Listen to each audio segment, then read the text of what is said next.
considering Botox for treating your orofacial pain problem or your temporomandibular disorders, then this is the video you must watch before you make an informed decision. So let's get started. For those of you who don't know me, I am Dr. Sanyukta Srivastav, practicing in Gwalior, India. I am your TMJ specialist and your dentist. Botox is a neurotoxin that is typically injected into your masseters, your temporalis, your occipital muscles if you are suffering from orofacial pain or temporomandibular disorder. Its mechanism of action is by paralyzing the group of muscles wherever it is injected.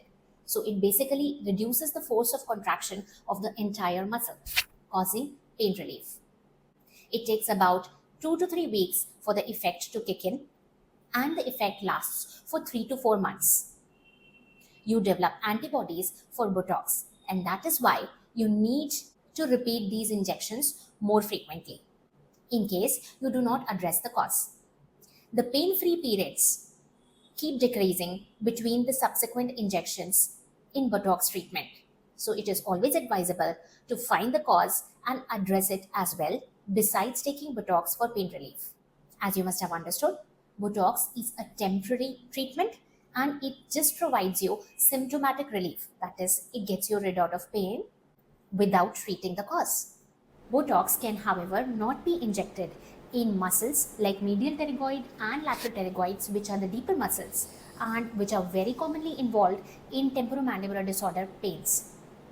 So if your pain is coming from medial pterygoids, as in local muscle soreness, secondary to injection trismus, or from lateral pterygoids, as happens in most of the masticatory muscle disorders which are a part of temporomandibular disorders, then you might end up into no relief even after Botox injections because they were actually done in your masseters and temporalis.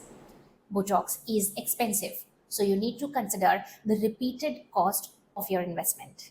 In my opinion, you should use Botox only if you are suffering from primary muscle hyperactivity. That is, a muscle disorder which has no other cause but originates only in the muscles which are actually painful. For all the other orofacial pain problems and temporomandibular disorders, you should actually address the cause and treat it. The pain will disappear and you won't need Botox. Of course, you can use Botox as an adjunct treatment to get pain relief faster, but usually that can be avoided. So next time when you consider administration of Botox for treatment of your orofacial or temporomandibular pain problems, then make an informed decision. This is me, Dr. Sanyukta, wishing you good luck.